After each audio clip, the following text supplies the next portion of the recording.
Hər dəfə Qarabağa səfərimdən əvvəl böyük həyəcan keçirirəm.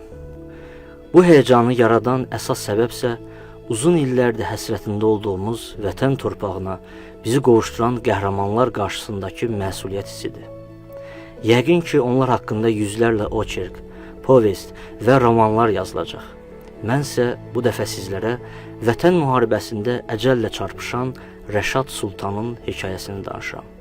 Daha doğrusu, o özü danışır.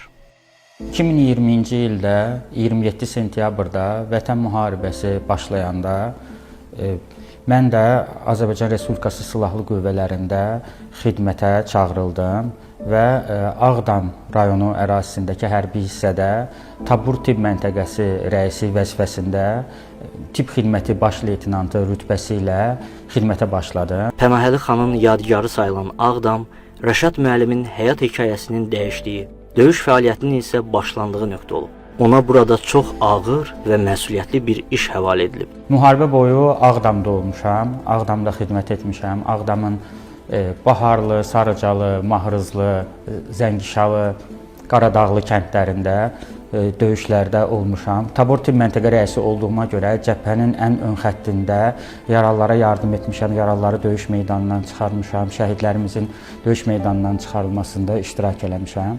Rəşad müəllimin müharibə xatirələrini dinləyəndə anladım ki, savaş sadəcə onun həyatını yox, həm də vətən məhfumuna baxışını da dəyişib. Müharibənin hər anı mənalı idi.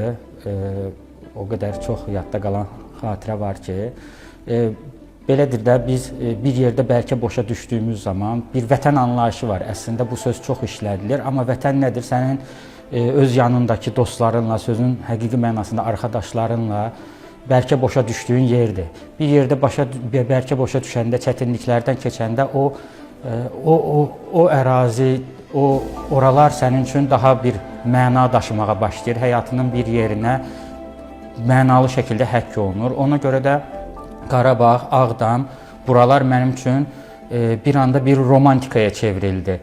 Müsahibimin müharibədəki misilsiz xidmətləri dövlətin də diqqətindən yaymayıb. Rəşad Sultanın həm hərbi rütbəsi artırılıb, həm də medallarla təltif edilib. Müharibənin sonunda vəzifəmə uyğun olaraq tibb xidməti kapitanı rütbəsi aldım. Hal-hazırda da ehtiyatda olan tibb xidməti kapitanıyam. Təltif olaraq müharibədən sonra Ali Baş Komandanın sərəncamı ilə Ağdamın azad olunmasına görə medalı ilə təltif olunmuşam. Ondan sonra da müharibə iştirakçısı medalı ilə təltif olunmuşam. Xankəndi şəhərinin antiterror tədbirləri nəticəsində işğaldan qurtulması ilə Rəşad müəllimin uşaqlıqdan bəri gözlədiyi anda gəlib çatdı. İlk fürsətdə o illərdir xəyalında canlandırdığı Xan yurduna gəldi. Bu tarixi məkanda gördüyü mənzərəyə valih olmuşdu. 2023-cü ildə antiterror əməliyyatı ilə də Xankəndi şəhəri və Qarabağın qalan hissəsi azad edildikdən sonra, işğaldan azad edildikdən sonra biraz da həvəs artdı bizdə buraları görməyə, işləməyə. Mən elə ilk fürsətdə, yadınızdadırsa, bu Qarabağ Futbol Klubunun burada bir kubok oyunu keçirilmişdi MOİK-lə. Tərəfdar azarkeş qrupu ilə bu oyunu izləməyə gəldim. Futbol həvəskarı olmağım bir yana, amma Xankəndini görmək mənim uşaqlıq arzum idi. Xankəndini ilk görəndə, necə deyim, hayıl-mayıl oldum. Belə ifadə eləsəm, bəlkə hisslərimi daha yaxşı biruzə vermiş olaram. Mən sanki dağlar qoynunda bir şəhər, kiçik bir şəhər, amma havası ilə, bayaq dediyim kimi romantikası ilə məni özünə bağladı. Mən xaricdə də gəzəndə, ölkəmizi də gəzəndə həmişə çox sevdiyim yerlər haqqında iki kəlmə ilə öz hissimi bildirirəm. Yanımdakı dostlarıma deyirəm, ayda adam burada yaşaya və işləyə. Xalq içində belə bir deyim var, deyilənlər gəldi başa. Rəşad müəllimin Xankəndidə qurduğu xəyal ildırım sürəti ilə reallığa çevrildi və bu dəfə başa gələn bəla deyil, misilsiz qürur və xoşbəxtliyi özündə etifa edən xeyir idi.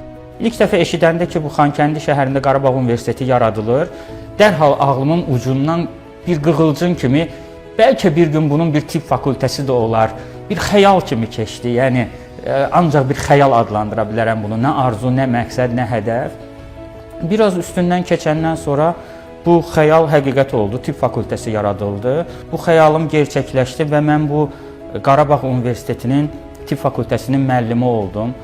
Beləliklə bu gün Rəşad Sultan Qarabağ Universitetinin tibb fakültəsində müəllim kimi fəaliyyət göstərir. Onun vətən müharibəsi ilə dəyişən möhtəşəm həyat hekayəsi bu gün aşiq olduğu şəhərdə, Xankəndidə davam edir. İndi o, Azərbaycan xalqı üçün yeni Rəşadlar yetişdirməklə məşğuldur. Ən əsası isə Rəşad müəllim qürurlu olduğu qədər də xoşbəxtdir.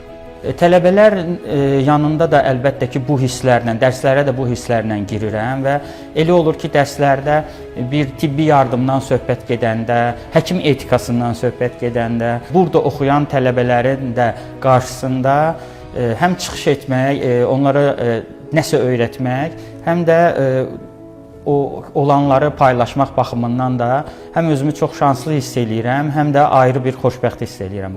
Göründüyü kimi, artıq Rəşad müəllimlərin timsalında təhsilimiz də böyük sürətlə Qarabağa qayıdır.